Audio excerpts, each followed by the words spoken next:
Hey guys, I'm back with the next experiment in my Penetrol test pour series. In this series of acrylic pouring experiments, I'm testing out various methods while using Penetrol as the cell additive. Each test has created a wide variety of results. Today I'm using the leftover colors from our last experiment on top of an interference violet base. I'm calling this a kiss pour, but I'm going to be honest, it was a little rough. If you've been around for a bit, you've probably already suffered the effects of my shaky hands. I just have trouble keeping my hands and arms steady when doing these types of pours. That being said, I really adore how this pour turned out. I'm getting ahead of myself a little bit here, so let's review what we have mixed up for this pouring session. If you would like to see how I mix these colors, you can check out the last video. I'll go ahead and leave a link in the description for you. I have 2 ounces of Floetrol and 1 ounce of Amsterdam pouring medium mixed with my acrylic paints and 1 drop of Penetrol. For the base, I mixed up some interference violet. I did not add Penetrol to the base. Forgive me for not remembering exactly, but I'm 99% sure that I didn't add any to the metallic blue that I add to the cups either. It was the base color for the previous pour, and I don't recall adding any to it before I started on this one. I started layering the colors into 2 separate cups. I honestly wasn't too sure what kind of pour I was going to do as I was separating them out. I just guesstimated on how much paint I had left and the best way to split it up. While I very rarely do kiss pours, I think they're fantastic. This one is pretty modified. I started out pouring the 2 cups together in one spot.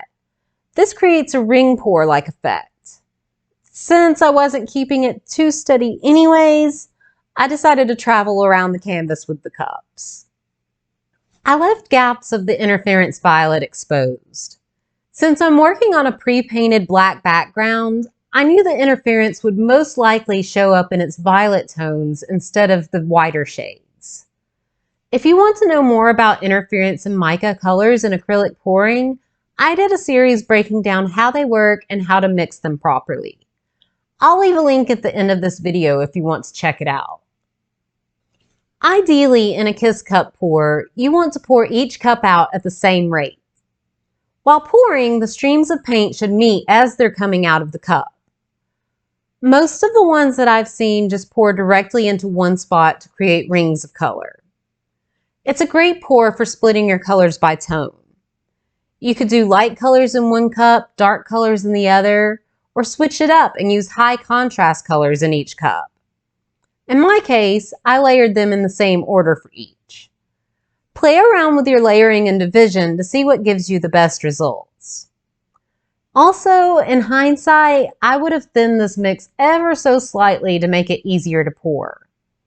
It wasn't a super thick mix of paint, but by thinning them, it would have given less resistance coming out of the cup, leading to a smoother pour. Even though I went at this one kind of sideways, I'm pretty excited with the results.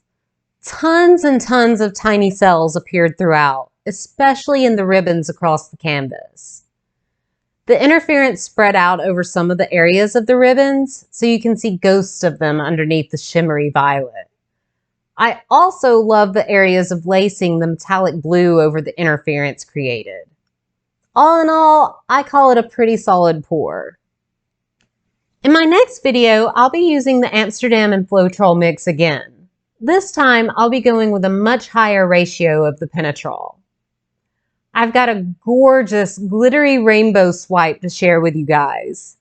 I'm pretty stoked with how it turned out, so make sure you don't miss it. If you have any questions about this pour or any of the others you may have seen on my channel, always feel free to reach out.